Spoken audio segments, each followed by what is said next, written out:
जय श्री कृष्णा दोस्तों, हमारे YouTube चैनल भक्ति देव पर आपका स्वागत है।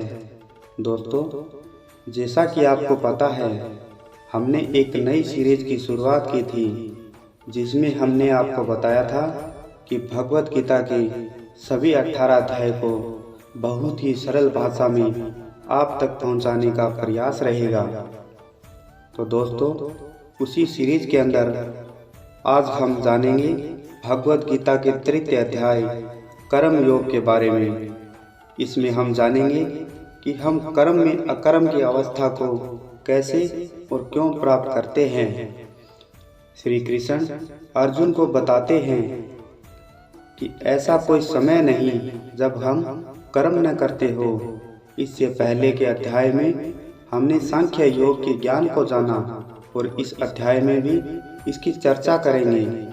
सांख्य योग में अर्जुन आत्म ज्ञान को प्राप्त करते हैं, जिससे अर्जुन कर्म और संन्यास में उलझ जाते हैं और भगवान से पूछते हैं कि कर्म और संन्यास में श्रेष्ठ क्या है, क्योंकि वो भयंकर युद्ध के कर्म से बचना चाहते हैं और वो समझते हैं कि इस युद्ध को करने से वो पापी हो जाएंगे, इसलिए वो युद्ध से बेहतर संन्यास को समझते हैं।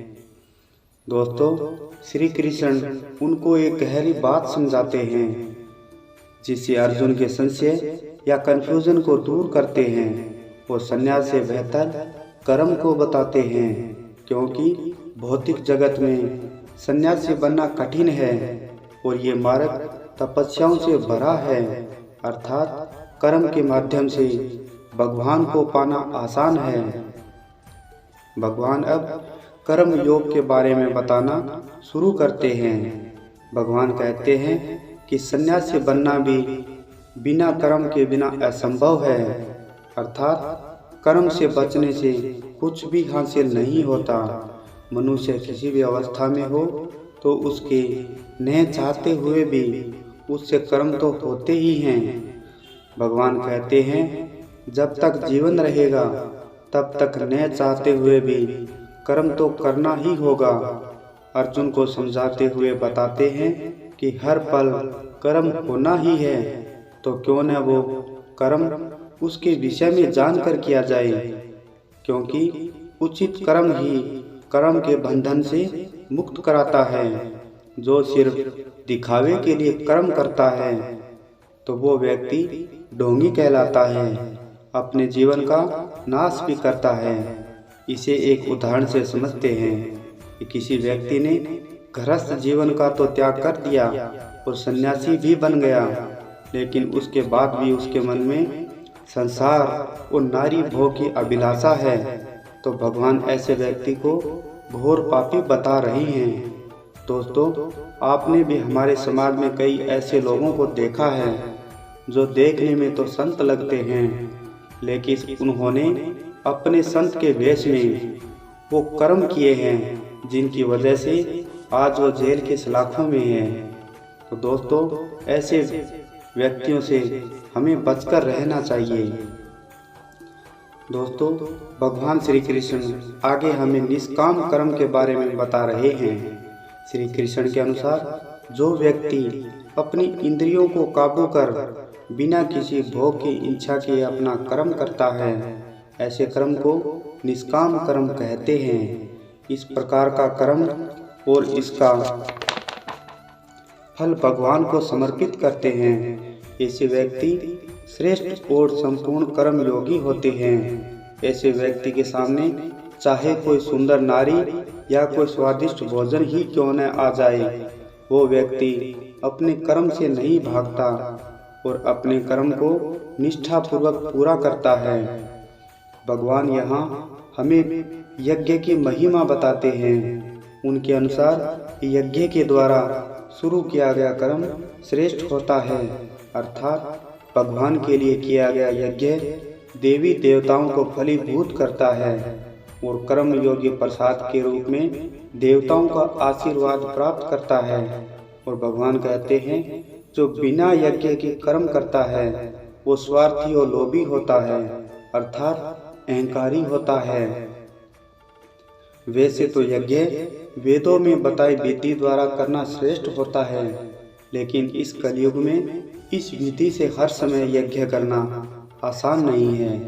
कलयुग में श्री तुलसीदास जी के अनुसार कलयुग केवल नाम अधारा, सुमिरे सुमिरे नर उतरे ही पारा। अर्थात भगवान नाम जप करने मात्र से ही मोक्ष की प्राप्ति होती है, या यूं कहें इतना करना ही संपूर्ण यज्ञ के बराबर होता है। श्री कृष्ण के अनुसार जो सृष्टि के नियम से नहीं चलता वो व्यर्थ ही जीता है। ऐसा व्यक्ति मरता रहता है और अलग अलग योनि में दोबारा जन्म पाता है और अपने कर्म बंधन से मुक्त नहीं हो पाता। इसलिए मनुष्य को आत्मज्ञान को जानकर मोक्ष प्राप्ति के लिए अर्थात कर्म बंधन से मुक्त होने के लिए जन कल्याण के कर्म करने चाहिए। श्री कृष्ण के अनुसार अगर जीवन को अच्छा बनाना चाहते हैं और सही प्रकार से कर्म करना चाहते हैं तो हमें भोगों को त्यागना चाहिए, क्योंकि तभी हम अपने कर्मों द्वारा श्रेष्ठ बन पाएंगे और ऐसी मिसाल बना सकेंगे जिसको दूसरे व्यक्ति भी अपने जीवन में पालन कर सके।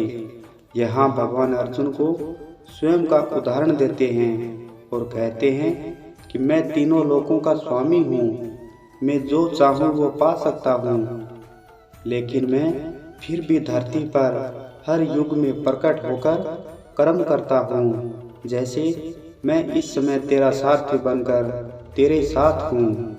अगर मैं ही कर्म न करूँ तो धरती पर सब नष्ट और अनर्थ हो जाएगा। यहाँ भगवान हमें चेतावनी देते हुए बताते हैं कि हमें घमंडी व्यक्ति से दूरी रखनी चाहिए, क्योंकि इस स्वभाव के व्यक्ति खुद को सर्वश्रेष्ठ और सभी कारणों का कारण समझते हैं और अपने अहंकार में सोचते हैं कि उनकी बुद्धिमत्ता के कारण ही हर कार्य संभव होता है। दोस्तों, हमारे समाज में भी आपने देखा होगा कि कई लोग ऐसी विचारधारा रखते हैं जो सोचते हैं कि चारों ओर जो कुछ भी हो रहा है वो सब मेरी वजह से हो रहा है, अगर मैं न रहूं तो शायद ये नहीं होगा, ऐसा उनका घमंड होता है। ऐसे अहंकारी व्यक्ति को श्री कृष्ण मूर्ख और ढोंगी बताते हैं और कहते हैं कि ऐसे व्यक्ति दूसरे के नुकसान में भी अपना फायदा देखते हैं। इसलिए हमें इस प्रकार के लोगों से दूरी रखनी चाहिए। इसके साथ ही अपने मन के क्रोध, लाभ और अहंकार पर भी नियंत्रण रखना चाहिए। भगवान कर्म में अकर्म की स्थिति बताते हैं। अगर इसे एक शब्द में समझाएं तो इसका अर्थ है कृष्ण समर्पण अस्तु, अर्थात अपने कर्म को और उसके फल को भगवान को सौंपना ही अकर्म कहलाता है। अकर्म कर्म की वो अवस्था है जिसमें भगवान भक्त से प्रसन्न होकर उसके जीवन के जाने अनजाने में किए पापों को नष्ट करते हैं और भक्त के हित के अनुसार फल प्रदान करते हैं। लेकिन दोस्तों, ये कलयुग है। इस कलयुग के अंदर लोग बिना फल के कोई कर्म करता ही नहीं है। लोगों को पहले उसका फल दिखता है और फल को देखकर ही वो कर्म करते हैं। भगवान कहते हैं कि ऐसे कर्म नहीं करना चाहिए। आप जो भी कर रहे हैं वो मुझे समर्पित कर दीजिए।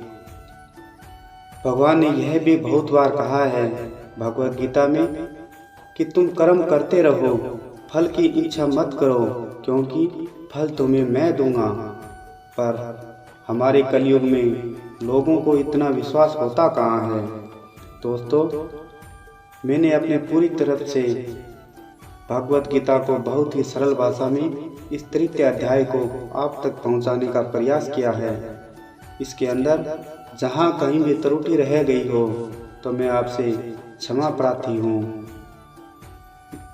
दोस्तों, आप सभी इस वीडियो को लाइक करें और भगवत गीता का अगला अध्याय ज्ञान योग बहुत ही जल्द आपके सामने प्रस्तुत रहेगा। जय श्री कृष्ण, राधे राधे।